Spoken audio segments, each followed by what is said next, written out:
You're here for a reason, and I think I know. You're one of the few people who knows that success comes down to human factors. No matter how our world changes, these factors not only survive, they dictate who's on top. There's a small group of people who quietly use these skills, and I want you to join us. Every secret, every formula is going to be included.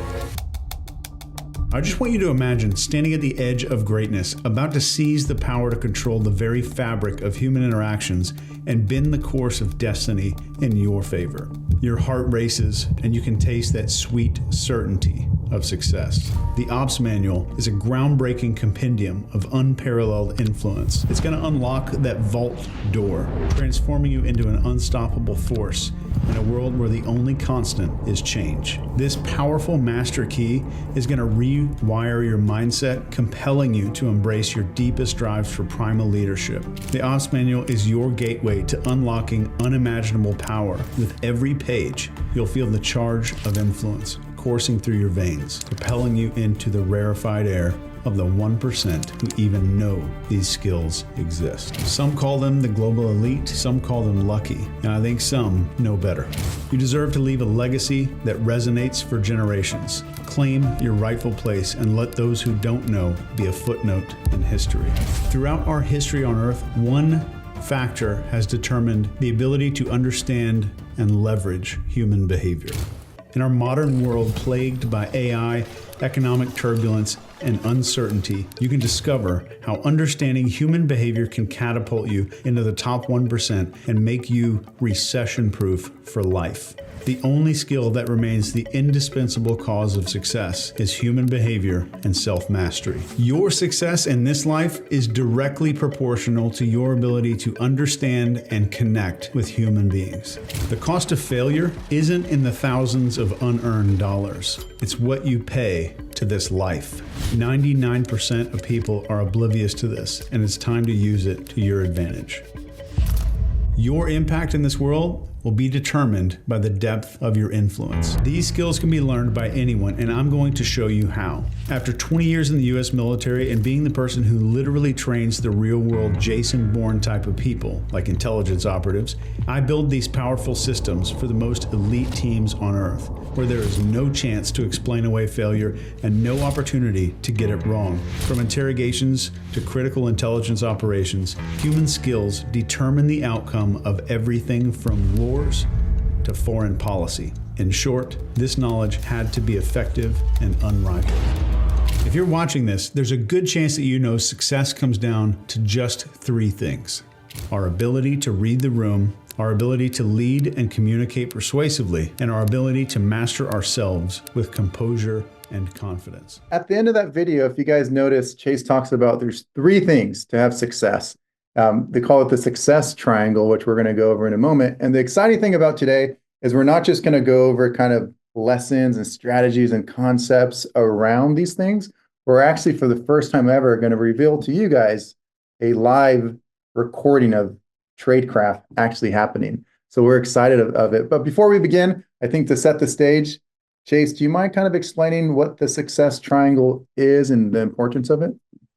Yeah, so when I started early on training intelligence operatives, I had a very short window of time to be able to take somebody from like Joe Blow to like Jason Bourne.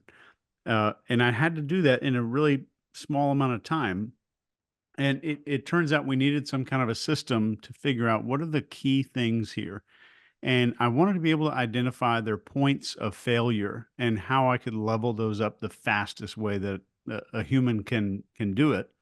So we figured out after tens of thousands of hours of research that everything when it came down to failure, whether it was in regular everyday life or in your work as like an intelligence operative, all boiled down to three things.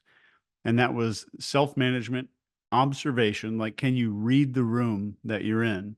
And then communication. Do you know how to communicate in a way that is social, that's friendly. But on the next level of that, can you communicate to the person that you're seeing, which comes into observation? So I can observe human behavior, then I know how to change my communication to be more influential and more persuasive. So those are the three things that we can identify either success on or failure on the same exact triangles: observation, communication, and self mastery or self management.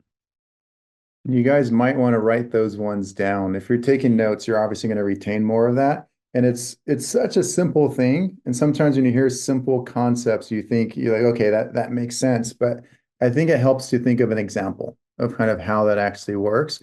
And so imagine if you're in a scenario where you want to potentially say convince somebody that's being resistant, do you think you're going to be able to use, even if you observe properly and you know the type of person you're dealing with, do you think you're going to be able to use this properly if you're riddled with anxiety and self-doubt? Right. So that's why that foundation that Chase is talking about of self-mastery is so key. So as that kind of bottom of that triangle you see is self-mastery, then from there, you observe the situation, you kind of assess the basic version of this. What is it that the person in front of me wants? What is it that I want? And then in a moment, we're going to show you not just the NCI kind of needs map, but a live example of us using it. But now that you know that those are the three things, we always think of this success triangle as just like a three-legged stool. You need all three of those. Yeah. You absolutely do. And that's just kind of getting into that self management and self mastery part of this. I would further divide self mastery into three little categories here in my head. And that would be just your own level of confidence, which you just mentioned. That is so absolutely critical to doing anything in the world, being a successful salesperson, a business person, a good leader, a good parent. So much of that boils down to confidence. And I think the second piece of that is self awareness. Do I actually know who I am? Do I understand my own identity? And that's when we start bleeding over into the other side of the triangle a little bit. And that's where I'm taking my observation skills and kind of turning that camera around and looking back at myself. And the final leg of this self mastery thing here would be discipline. So without those three things, you miss this entire side of the triangle. And that's why these are so critical. I think everything that Eli and I are about to show you is proven to work. And it's proven to work in some extremely difficult situations. So if you have this one thing, you have it, it works. And if not, if you're missing this one thing, I'm sure you know people that are missing this one thing, and they'll make excuses for why stuff isn't really working. So self mastery, just think that's where true confidence comes from: self mastery, self knowledge, and discipline. So once you have self mastery, everything in your entire life gets easier. And it's kind of like when I design training for the intelligence agencies, it's a one match left scenario. They don't have time to explain away failure. They can't make excuses. They have to get the job done the first time. They have one match left in the box of matches to start that fire. So there's not a spare. There's not a backup there. And I think most of you have kind of gone through that, and you've seen somebody, or you've had an experience in your life. Maybe you put on a tuxedo or something and got dressed up for this perfect fancy party. And back at home, your bathroom counter's just covered in crap all over the place, like laundry's piled up all in your bedroom, the dishes are piled up. And there's a part of your brain that says, I'm not living as I should. And that's what starts to cripple confidence, is that lack of self-mastery. I'm presenting myself in one way here, and I know I'm not that way over here. I don't actually have full control over myself. That's what makes us produce those gut feelings in other people that say, something's off or something's not right about the situation, because those things aren't really matching up. So when you have self mastery, you can really deal with any situation. And in just a second, Eli is going to play a clip. I'm excited to hear this of you actually using some of this tradecraft, and you'll see that you'll see why it's unreleased. You're literally profiling human behavior in such a short amount of time. You want to throw some maybe a different lens on this? How do you see it? 100%. I see it in the exact same way, but just to kind of echo a little bit of what you're saying, one thing to think about is I always think of like the two questions on this because Chase is talking about one, self-mastery and management, and number two, observing others. So the questions you kind of ask is, how do I understand myself better? And then how can I understand other people better? Yeah. And the answer comes down to the NCI needs map. That's one of the smallest, easy to learn things that you can do that absolutely changes the lens in which you see the world.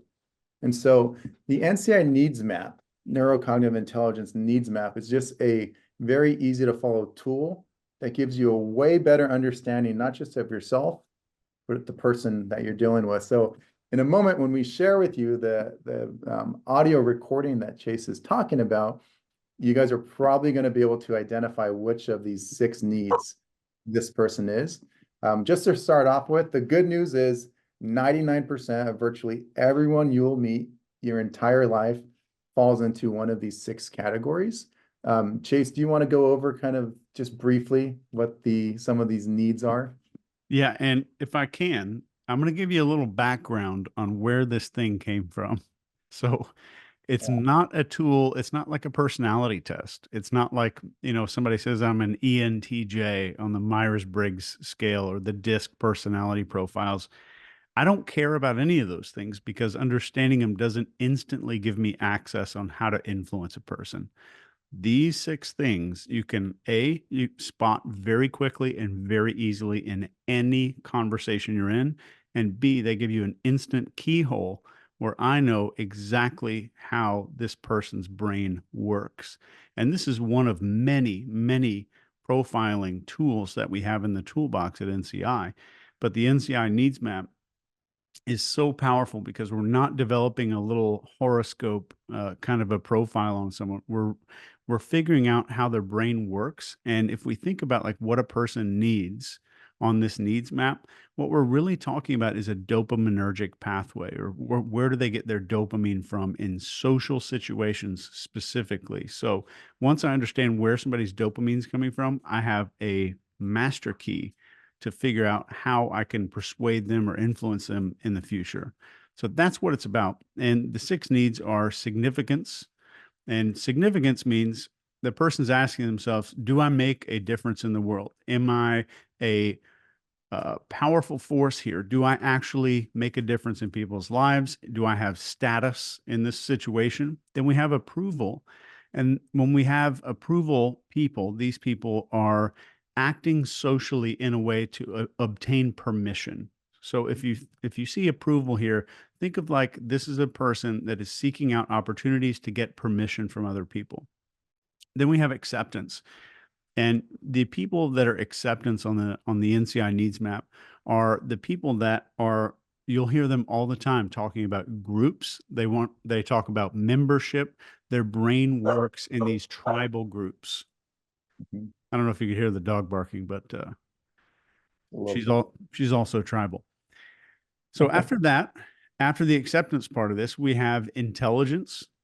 And intelligence needs are, do other people see me as smart or educated or somehow intelligent? And in social environments, these people are going to act in a way they're going to be the first one to mention where they went to college or that they have a master's degree or how many books they read every month.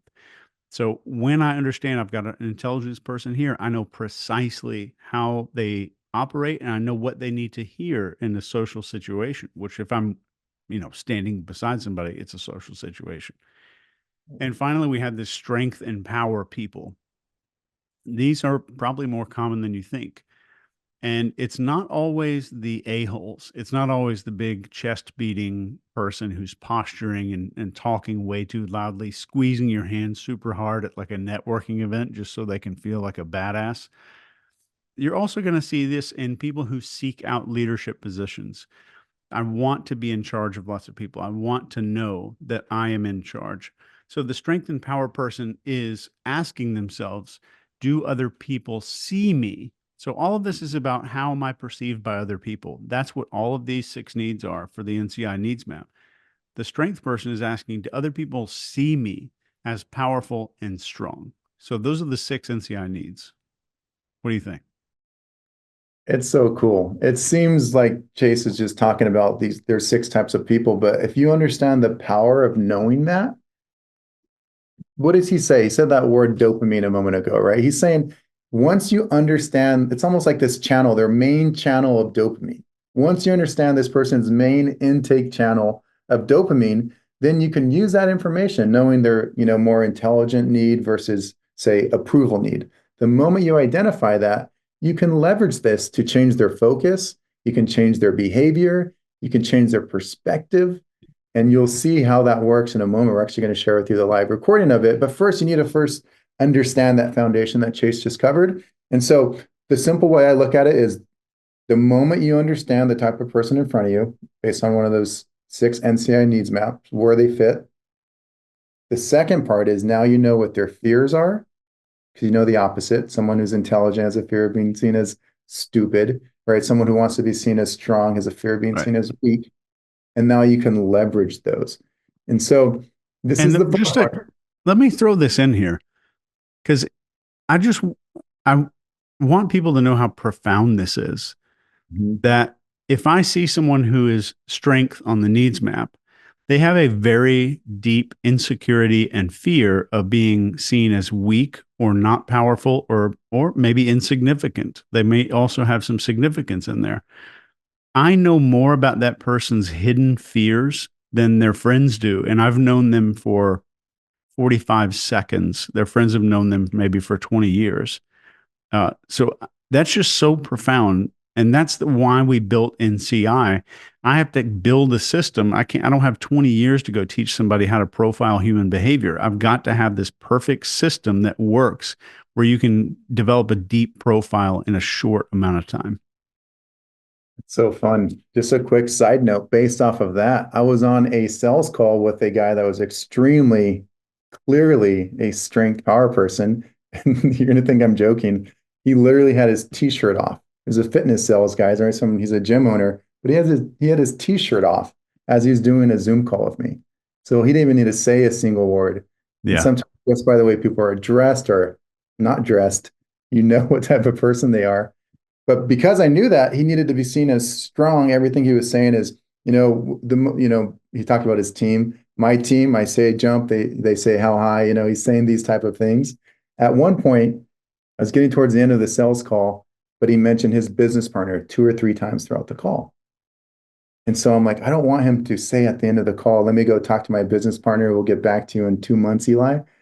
And so instead, asked him if he was clear on some things. He said yes. And I was like, I love the fact that you know where you're at, you know where you want to go. You're a strong leader, so you have a track record of people kind of following you. I'm curious though, the only thing I'm not quite sure about is you mentioned your business partner. It sounds like he's just kind of the money behind it. If he doesn't quite understand the reasons you want to do this, like, what are you going to say to him? And he's like, he does what I say. He does what I say. But I'm triggering kind of the strength part of it, aren't I? Yeah. I'm triggering for his needs. And now I eliminated that potential objection from popping up in his head later. And he signed up on the spot. That's brilliant, man. And it's so true. You can spot it within seconds of seeing someone just by how they present themselves so quickly. You can spot this. In the NCI needs map, for anybody that doesn't know, I think most people know this, but is part of something called the behavior compass. And the behavior compass is where we put three things together. It's just a very simple, easy to use three-step system. And once you are able to identify these three things, which you can do in under 60 seconds, you have more knowledge about how that person's mind works than most everyone that they know, even their own family. And it's a little bit scary. And that's why we always talk about ethics and using this stuff responsibly. That's a perfect lead in to sharing the actual audio recording because literally in Yeah. 29 seconds, I think most of you are going to be able to understand the type of person that we're dealing with. We call it the subject that we're dealing with here. So what I'll do is I'll share the audio, but just for context, real quick, I'm at an airport, so I had like 10 flights in like 10 days. It was terrible. I'm at a bar, and it's on like these U-shaped bars. I'm right at the like center of the bar, and so my back is facing the big walkway of the airport. I'm at the airport and I hear someone screaming and there are people arguing. And the whole crowd, the whole bar kind of all turns and they look and they see this lady, 49er uniform, sorry, like 50-year-old lady wearing a 49er jersey, a 49er lanyard, and she's screaming. By the way, there might be some cuss words, so if you guys need to put on the headphones because the kids are around, you might want to do that. But this lady is cussing out this person, saying, fuck you, you don't know what you're talking about, you selfish piece of crap. And she's yelling at this person. And you see these people arguing. And then all of a sudden she turns straight towards the bar and kind of heads straight towards me. And I'm like, oh, she's coming towards me. Right at that moment, the guy next to me is just leaving. He just signed his check. She comes up, and this is the beginning of the audio. You're going to hear her start yelling at him now. So she just got into a fight. Now she's fighting with the second person. As this is happening, I see the bartenders pick up the little walkie-talkie that they have. Like, I might need to call security in. And so I hit, how much time do I have until the flight leaves? Because I need to know how much time I have to work with this person. And two, I hit voice record. And we'll hit play right here. Let's try to see also before the audio comes up. If you're listening to this, just knowing what I just taught you, with just what you just learned during this video, I guarantee you, if you listen to this closely at the beginning, are you seeing significance, approval, acceptance? What do you hear when you hear the words that this woman uses in this audio? Let's listen. Dad, talking to you. You didn't have to talk to me in the beginning. You know what? You're rude. Tip the guy. Look, you come in here and get something free. I'm in a bad mood. I'm sorry. Want me to help you get in a good mood? Yeah. Just had this old lady jump up. First of all, she was getting all this special attention to where the guy forgot my beverage. I'm in first class.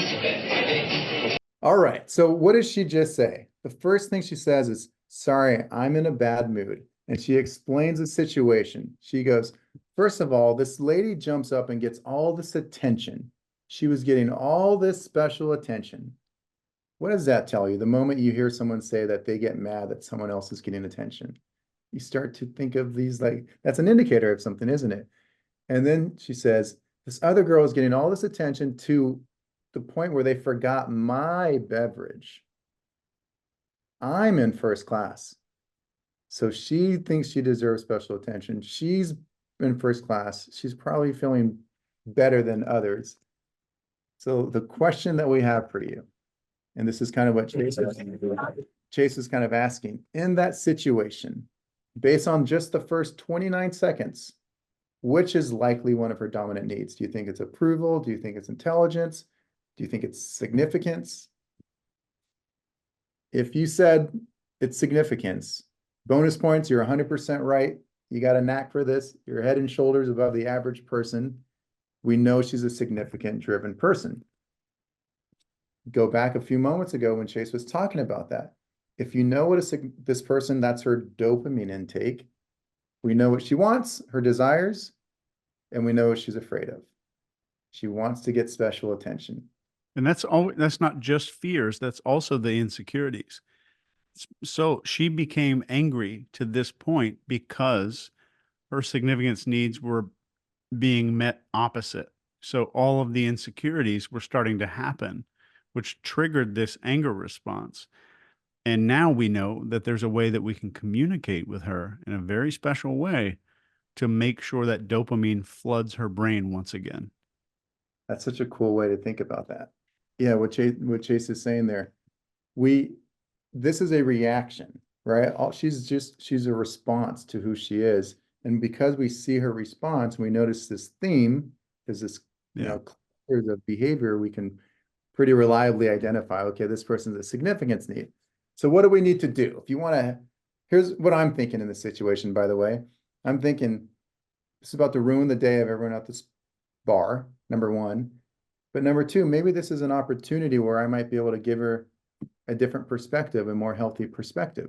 So think about the state she's in. She's just got in a fight on the airplane. She just got in a second fight on the walk over to the bar. And now she's just got in a fight with the guy to my right.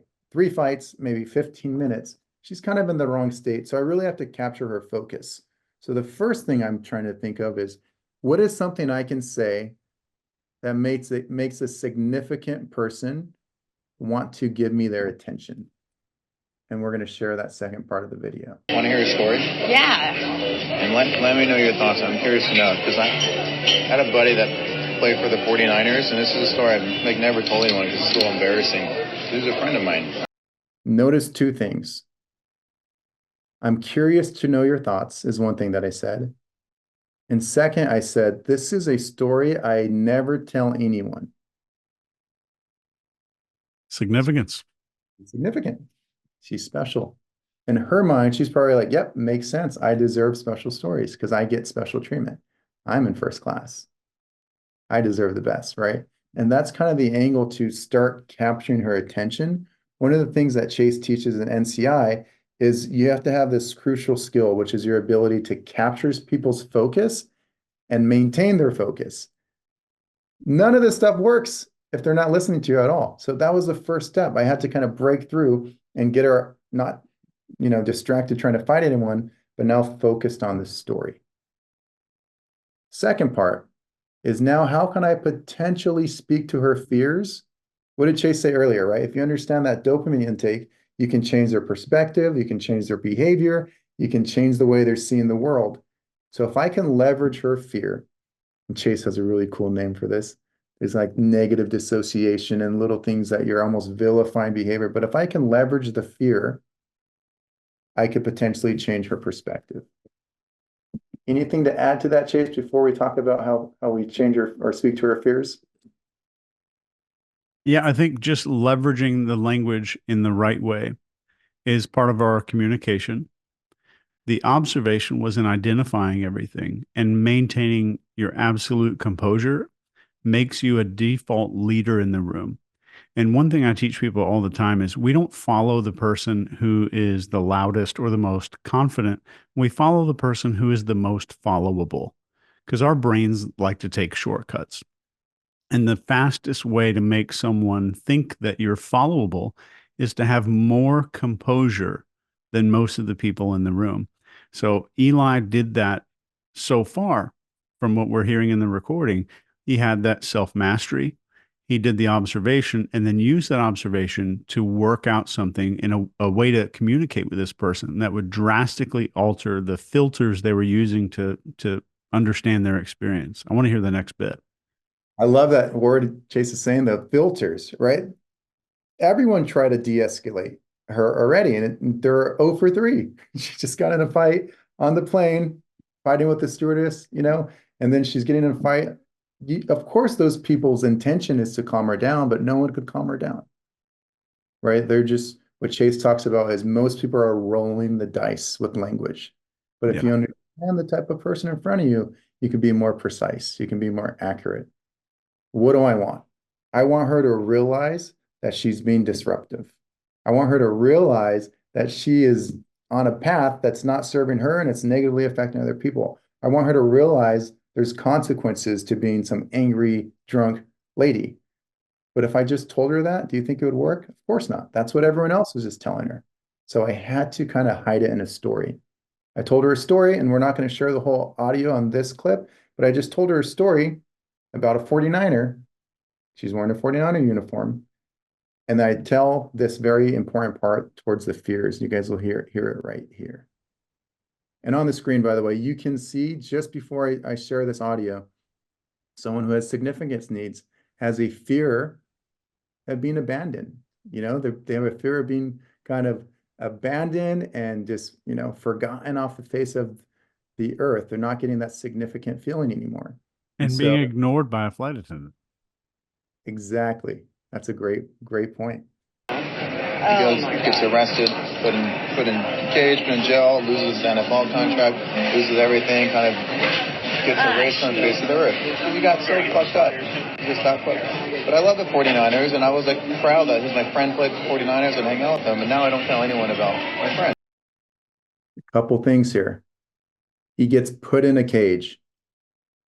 When you tell a story, you're putting yourself in that, position. So now she's putting herself in the position of a drunk person that gets put in a cage. One of her fears, loses everything. one of her fears. Erased off the face of the earth, one of her fears. And then I say, I used to be proud that that person was my friend, and now I tell no one about him. She's getting erased from the face of the earth. By me speaking to her fears, it's triggering, like Chase has talked about, it's triggering something inside of her that goes, oh, there's a problem here. And then what I do, and you'll see in a moment, we're going to share this part of the recording. You'll see that she actually realizes, you know what? There's a problem here. And then I ask her to explain how a smart person would handle that situation. And guess what she does? She starts teaching me why that's a bad idea to be drunk in public. She starts teaching me why it's a bad idea to potentially, be disruptive. Check this out. What do you think? Like a situation like that? I think that, first of all, if you're famous or well-known, you need to keep your shit in check. You gotta have control. And if you're gonna get crazy, do it at home. Why do you think people... Otherwise, you're gonna be sued. Why do you think most people don't realize that, though? Like, it's obvious, right? Do that shit at home. Like, you can have fun out, but don't be a slob. There you go. So just as we'll close out on this kind of bit, and then Chase can add any color or any additional tint that you have to that situation. But the thing that I'm thinking about in that moment is I hadn't earned the right to tell her those things before. Yep. I wasn't able to say, you do that shit at home. Don't be a slob, So I got her to tell me that, do that shit at home. And you were telling her to agree with her. That was her idea. Yeah. She's teaching me at that point. And then the rest of the time, she was completely calm, became a totally different person. No security had to get called. People can enjoy their food and drinks. And hopefully she potentially learned a couple small shifts that can make her a less disruptive part of the society. And that really covers the communication side of that triangle. And these are examples. And the question for me was always, how can I train somebody to do this easily in any situation with any person? And Eli's been through my training for several years. But that would have worked probably on day 2 or day 3, just learning the rest of the behavior compass and understanding not just the needs, but the other 2 things that we really teach. And I wanted to figure out, how do I teach people to do it in under 60 seconds? And I think the verdict is out after tens of thousands of people that I've trained. And it's not a question of, is it possible? It's a question of, how fast can I teach people that skill? And that's why this entire thing was put together. And NCI is the easiest and absolutely the fastest system to rapidly develop a behavior profile. That's not just something you can put up on the wall. That behavior profile is a cross section of how that person's brain works. And exactly how to influence and persuade that person once you have that. And I think the cool part about this, and by the way, the good news is with the launch of Chase's new updated kind of 2.0 version of this product, like Chase is saying, this was proven to work. It was an experiment that he did. Can you teach this to operatives? Yes. Experiment 2, can you teach this to the public? Yes. Now experiment 3 was, how can we teach to the public as fast as possible? And that's this release of the new program. It's really awesome. Thousands of people have actually bought it. It just got newly released. And we just created a new product for you guys, by the way, a new bundle where it includes literally everything. The drills to learn this quickly, the book, so you have all the knowledge. But I think you guys would agree, there's always a gap between learning something cool, like you might have learned something exciting today, but do you actually have the ability to do it? To actually do it, you have to have not just knowledge, but you have to have understanding. And so we created a bundle. Chase created a product where it's several different packages together. There's so much in here, so there's a link below that you can click. But one thing to add, and I think this is the coolest thing that I've ever seen at all around influence, is you see Chase interviewing someone in one of the products. And they pause the exact frame and it shows lip compression, and it literally types it on the screen.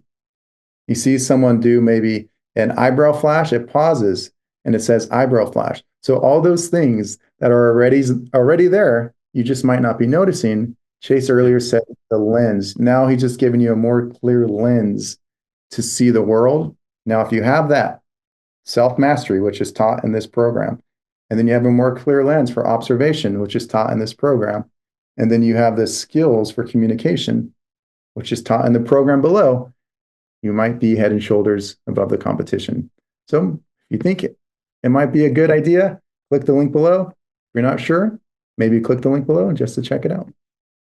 This was the challenge. Did you know this? Did I tell you this? This was a challenge of, can you develop a rapid fire course if you had like one day, just a couple hours to spend with an intelligence operative? What would that include, and what would that course be? And that's what this is. Somebody challenged me to make this, and that's the whole reason we did it. So I hope they are able to click the link and just learn a little bit more about it. It's so awesome. There's a reason that it says Dr. Phil says best on the globe. There's a reason there's the lead in the FBI director, a team in FBI, saying this stuff is almost like invasion of privacy because it's so powerful. You can kind of see behind people's masks. There's a reason why thousands of people have bought this program, and there's a reason Chase is rated #1 in the world. So if it's interesting to you, hopefully you guys got some insight today, not just cool value, but insight, something you can actually use and carry with you. Hopefully sharing those live examples is something that was useful for you, and hopefully you want to take a next step. This powerful master key is going to rewire your mindset, compelling you to embrace your deepest drives for primal leadership. The Ops Manual is your gateway to unlocking unimaginable power. With every page, you'll feel the charge of influence coursing through your veins, propelling you into the rarefied air of the 1% who even know these skills exist. Some call them the global elite, some call them lucky, and I think some know better. You deserve to leave a legacy that resonates for generations. Claim your rightful place and let those who don't know be a footnote in history. Throughout our history on Earth, one factor has determined the ability to understand and leverage human behavior. In our modern world plagued by AI, economic turbulence, and uncertainty, you can discover how understanding human behavior can catapult you into the top 1% and make you recession-proof for life. The only skill that remains the indispensable cause of success is human behavior and self-mastery. Your success in this life is directly proportional to your ability to understand and connect with human beings. The cost of failure isn't in the thousands of unearned dollars. It's what you pay to this life. 99% of people are oblivious to this, and it's time to use it to your advantage. Your impact in this world will be determined by the depth of your influence. These skills can be learned by anyone, and I'm going to show you how. After 20 years in the US military and being the person who literally trains the real-world Jason Bourne type of people, like intelligence operatives, I build these powerful systems for the most elite teams on Earth, where there is no chance to explain away failure and no opportunity to get it wrong. From interrogations to critical intelligence operations, human skills determine the outcome of everything from wars to foreign policy. In short, this knowledge had to be effective and unrivaled.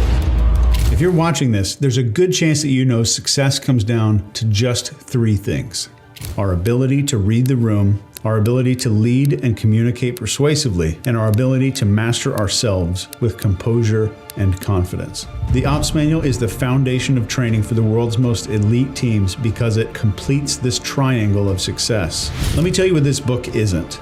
The Ops Manual is not another book that peddles anecdotal bullshit about persuasion, influence, and self-mastery. It's a master reference. It's built to serve you for decades to come as a mentor, a guide, and a reference that you'll want to pass down to future generations. I've been a victim of false book marketing far too often, so I decided to make the most powerful book in the world, and I've included so much in this textbook that there's no way you'll ever want to leave it at home. There's a reason the United States Army Psychological Operations Command calls this dangerous. The methods in this book can be misused, and just like a scalpel, in the wrong hands, it's a weapon and in the right hands, it's a life-saving instrument. The Psychological Operations Command is comprised of our most elite operatives in influence and persuasion. They're the leading experts in the world, and this manual is their Bible. I want you to possess the skills that only 1% will ever choose to invest in. I trust this book in your hands will become a valuable tool and not a weapon. The pen is mightier than the sword. I'm sure you've heard this before. While this phrase highlights the power of the written word, it's time to finally recognize an even greater truth. It's not the pen that holds the ultimate power, but the person who can influence the one holding it. Influence is the driving force behind every decision, every action, and every change that takes place in our entire world. Those who master the art of influence hold the power to shape the course of history, to control the narrative, and to determine the destinies of countless lives. The Ops Manual provides you with the essential tools and techniques to become that influential force, placing you in the driver's seat. There's a steering wheel to this world, and it's finally exposed.